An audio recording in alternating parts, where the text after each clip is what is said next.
Feuchamaich ye Olde Scot the Celtic podcast. Kimraha Loudoun, how is everyone? On today's show in Feuchamaich Beagan Gaidhlig, that's Let's Try Little Gaelic.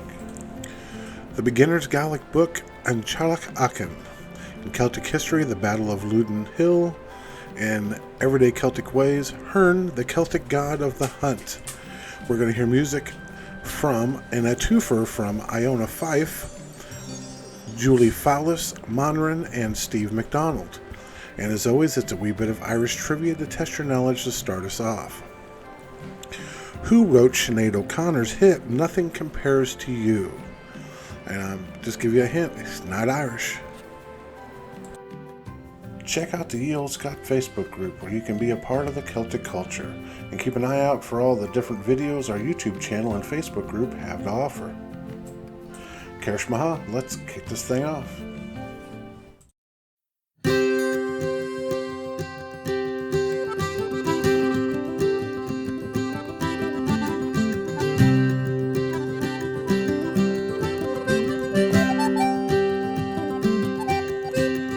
I get up to effort for to get a fee.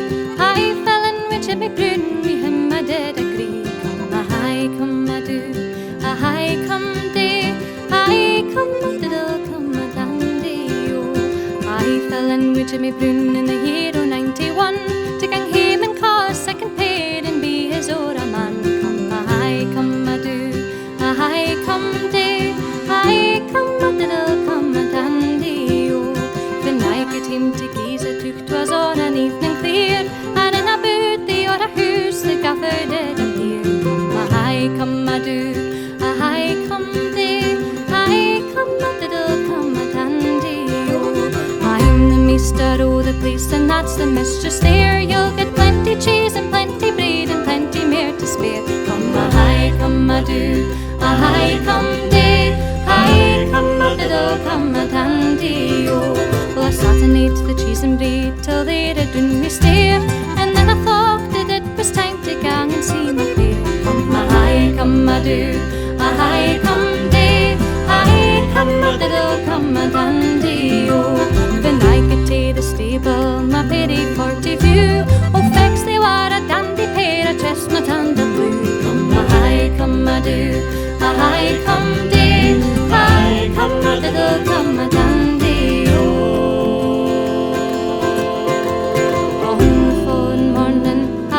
To the blue, but long, long our lives in time, my pity got me loo. Come a high, come a do, a high come day.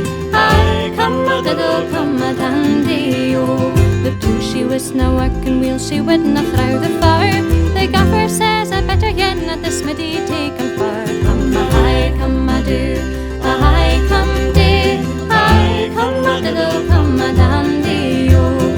When I got him the new blue, she pleased me Uncle Wheel. I thought she would be better again, she had a cotton wheel. Come a high, come a do, a high come day. I come a diddle, come a dandy, oh. I rocked a month or twa wi' Uncle Little Clatter, till I played up some nasty tricks and broke a tatty jabber. Come a high, come a do, a high come day. I come a diddle, come a dandy, oh.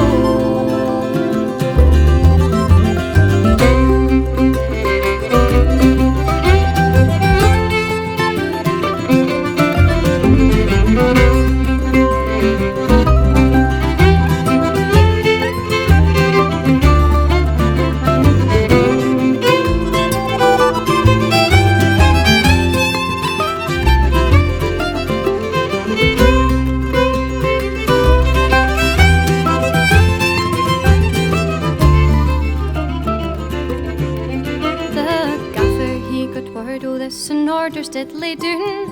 If I did the like again, he'd pit me frae the tune. Come a high, come a do, a high come day. High come a diddle, come a dandy, oh. We hae a gallant Bailey, aye Wallace is his name. He can fare it up the Kye if any tax do not came. Come a high, come a do, a high come day. High come a diddle, come a dandy, oh. We hae a little Bailey, aye Jamison's his name. He's can our to effort far, he's raised enough of fame. Come a high, come a do, a hi come day, hi come a diddle, come a dandy, oh. He's gone doon to Charlie Watts 40, he had to rob. Long ere I could do, the laddie couldna stand. Come a hi come a do, a hi come day, hi come a diddle, come a dandy, oh. We hae a gallant kitschy lass, my Simpson is her name. 40 tell her pedigree, I really would think shame. Come a hi come a do, a hi come day, hi come a diddle, come a dandy, oh. She dresses up on Sunday, we had heat up off the level. Teeth that oh the ivy that would scare the very devil. Come a hi come a do, a hi come day, hi come a diddle, come a dandy, oh. Now my song is ended, I won't sing any more. If any be offended, ye can walk outside the door. Come a hi come a do, a hi come day, hi come a diddle, come a dandy, oh. Come a hi come a do, a hi come day, hi come a diddle, come a dandy, oh. Scottish Gaelic is native to the Gaels of Scotland. Scottish Gaelic developed out of the Old Irish, and learning this beautiful language can be a direct link to your Gaelic ancestors. Follow along in Feuchamaich Beagan Gaidhlig, and like I said, let's try a little Gaelic. Alright, that was Guys of Tough by Iona Fife. And now it's time for Feuchamaich Beagan Gaidhlig. Let's try a little Gaelic. Now, I am not an authority on the Gaelic language, I just love learning it. I struggle like most, so what I teach comes right from well-respected Gaelic teachers. I hope you find it interesting, informative, and fun, and as always, I display on the screen what I am discussing so you can follow along. But today we're going to be doing showing a video of a beginner's Gaelic book called An Teaghlach Againn, means Our Family. Alright, enjoy. This week we'll be doing the children's book, An Teaghlach Againn, Our Family. Ha brachar bek agam, ha mi a chluch cholori mo vrachar. Ha brachar mor agam kujik. Ha mi hain agus mo vrachar a chluk le ball. Ha da fior agam, pure mor, agus pure vec. Hamo fior vec, anam pram. Ha in leanev, ach iche a vieg. Bi shin a dol churs lesh en leanev. Hamo fior vor ach aber. Bi mo fior vor ach aber akentai kujik. Bi misha a kujik mami. Bi shin a dol yan vu. Bi mi a kujikig daddy. Hami hain agus daddy. A horse de shak moine. Ha chochnar ans An Teaghlach Againn. Gias nian agus truer valak. Hashin shaknar galir ans An Teaghlach Againn.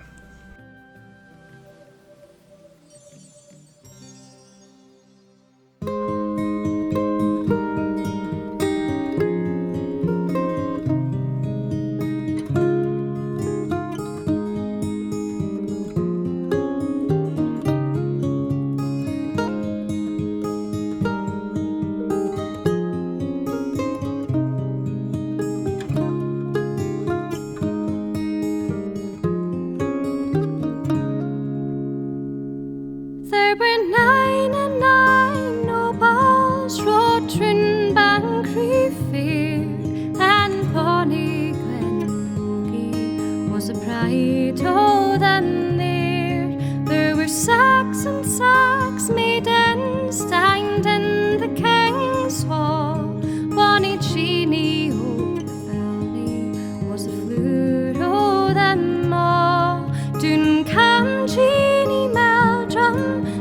tripping down stair, and she's chosen Glen Logie among all that were there.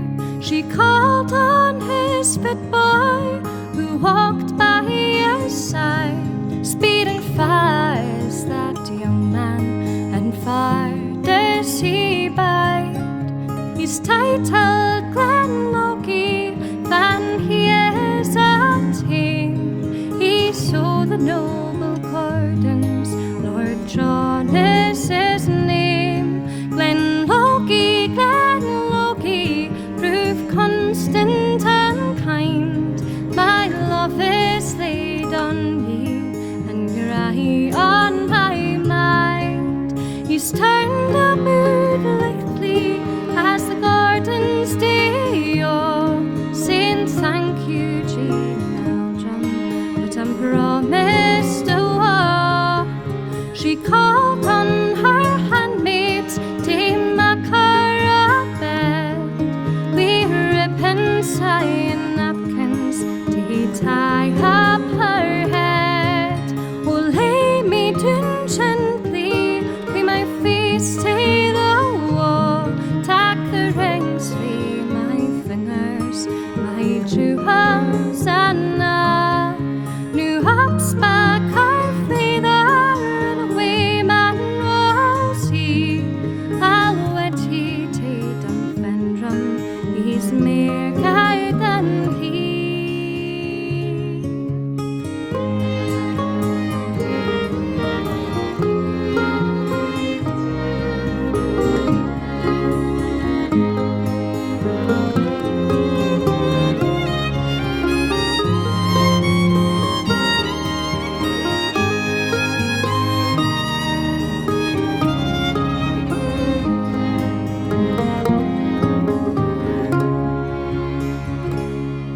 Oh, Nana, dear father, oh, that would not do. If I cannot get Glen Logie, then for him I will do. Her father's in Chaplain, a man of great skill. He's wrote a broad letter, and I did it weel. Glen Logie, oh, must it be so? She's lain her love on me, must she die in her woe? When Glen Logie got the letter, well, I laid the guarantee. But fan he read the letter, well, a tear bled his sea. Saddle the black horse, saddle the broom, bonny Jeanie, oh, Bethany, I'll be dead ere I win. When he got to Bethany, there was nothing near but a wee penny and wailing, vexation and care. Oh, pale and wan was she when Glen Logie came in, but treed and rose grew she, then she kented was him. Turned round Jeanie Meldrum, time to her outside. I'll be the bridegroom if you'll be the bride. New Jeanie's got married, and her talker done told. Bonny Jeanie, oh, Bethany, was 16-year-old. Bethany, Bethany, ye shine where ye stand, and the header bells around ye shine on Five E's land. Celtic history brings you the tales of the land, castles, warriors, heroes, legends, and customs that have created the rich, vibrant, and sometimes strange and wonderful history of the Celtic world.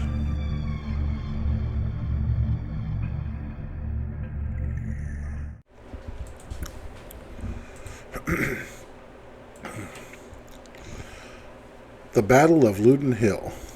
In 1307, King Robert the Bruce and 600 of his men defeated the 3,000-strong English army led by the 2nd Earl of Pembroke, Aymer de Valence, in Battle of Loudoun Hill in Ayrshire. Now, Bruce and Valence had met previously the year before at the ambushed Battle of Methven, where Bruce would not only be routed but chased and hunted down, which had sent him scattering his men to the west and into brief exile.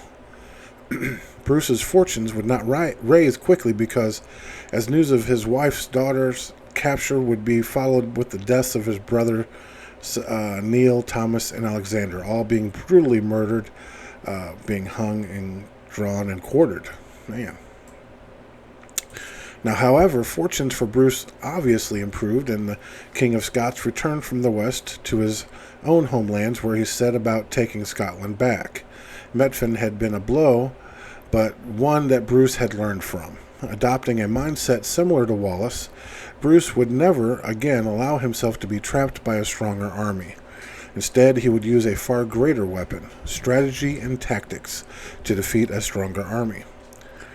Now, all this is described in John Barber's. John Barber describes Bruce's actions in this pivotal battle in his prose and his poetry, the Battle of Loudoun Hill. And it goes like this. Bruce scouted the ground and made the necessary preparations. The king upon the other side, whose prudence was his valor's guide, rode out to sea and chose his ground. The highway took its course, he found, upon a meadow smooth and dry, but close on either side thereby a bog extended deep and broad.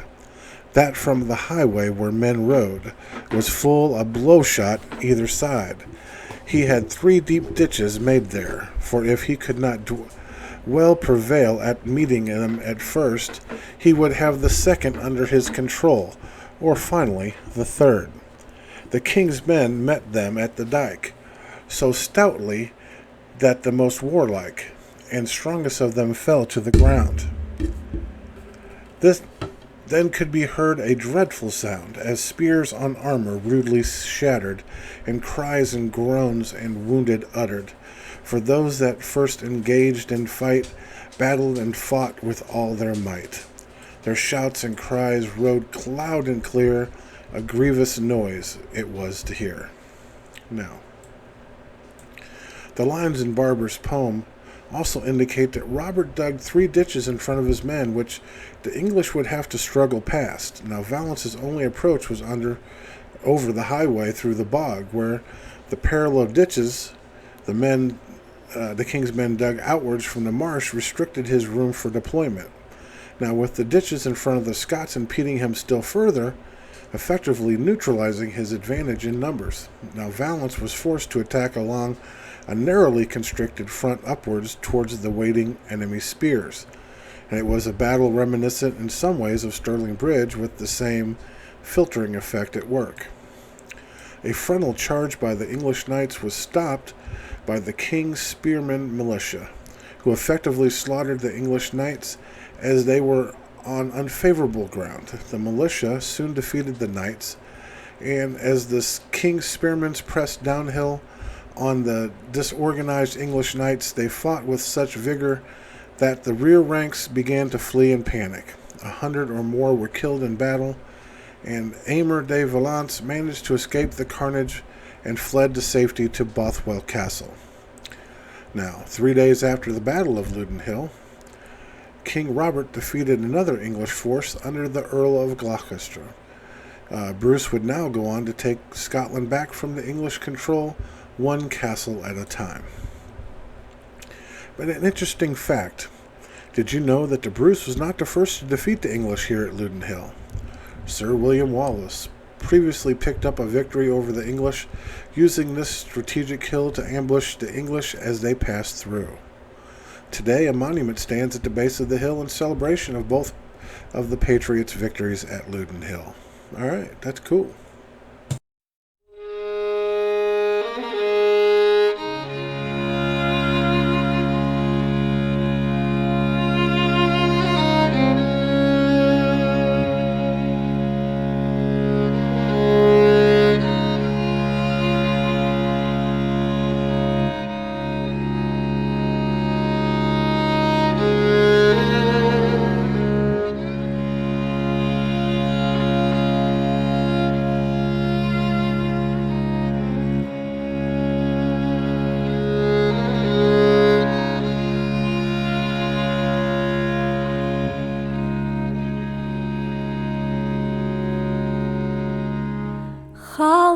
Arúneán a dhéú Sarsneach tíneas de dhéisín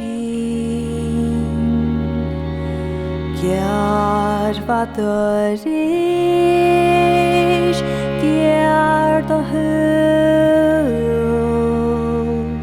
Búaning dicht Vim de gunne Stús va mer I vinne tram Jawas ach kjærst Imsjoch dünde Fulangach trin Glach diekal Gniev gnjal Riuch geitju Skalar gan veng Tuigsjach gleste Pinjalar fein Ruskach skilvach Choshin you clue Howlen eving Svast na vapin Mor va jemort Blava doch wie Fiel I múrneach Machgant a cád Caineal fiúant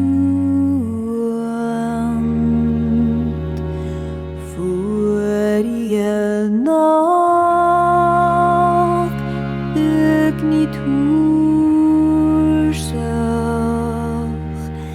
Gu as a bhearn nach gavdúnach.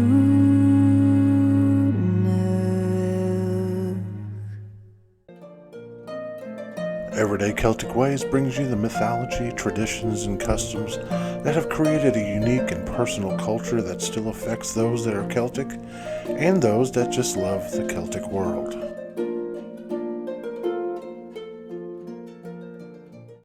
Alright, now it's time for Everyday Celtic Ways. And we're talking about the gods of the Celts. Did you know that some of the deities from Celtic mythology were influenced by the pantheons of other groups that invaded the British Isles?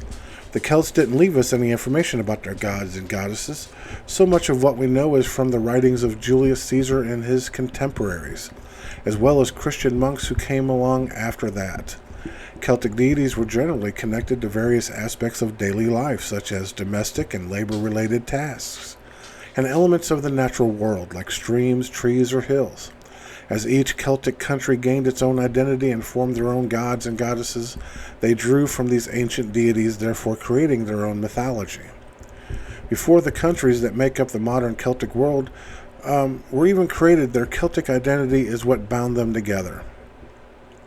The Celts consisted of societies in Scotland, Ireland, Wales, Britain, and parts of Europe.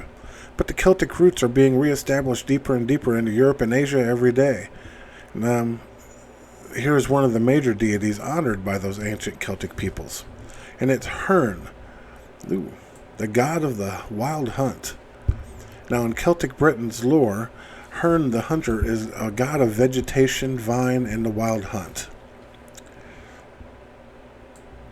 Similar in many aspects to Sronos, Herne is celebrated in the autumn months when the deer go into rut. Now, he is seen as a god of the common folk and is typically recognized only around the Windsor Forest area of Berkshire, England.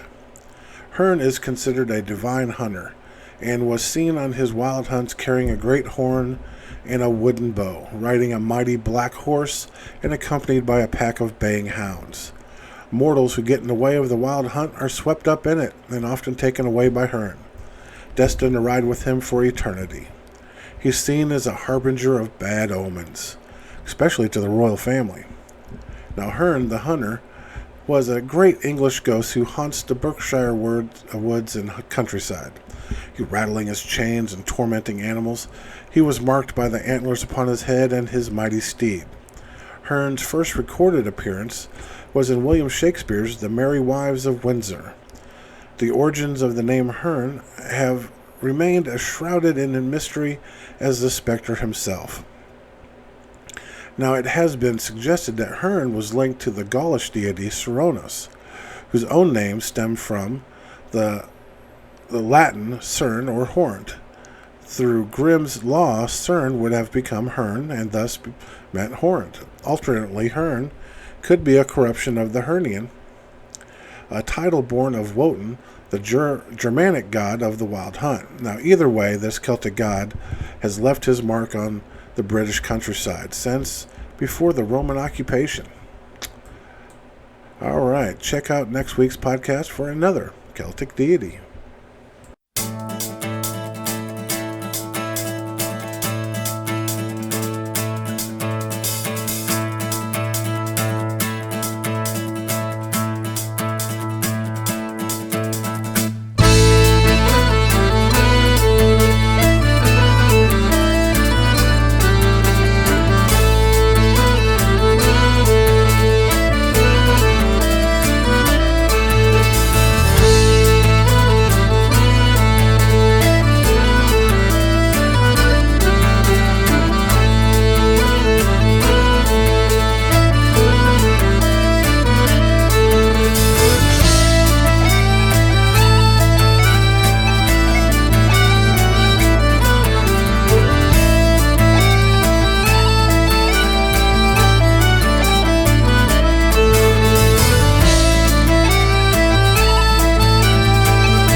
Top 11 Heritage, and that was whatever's scrolling across the bottom. Now remember to check out my YouTube channel. It's got Celtic music, podcasts, Gaelic language, Gaelic song, Celtic history videos, plus lots more. And my Facebook group where you can give me your inputs and insights on all things Celtic. But before I let you go, the trivia question answer. Prince wrote that great hit for Sinead O'Connor. All right. Since you took your love away.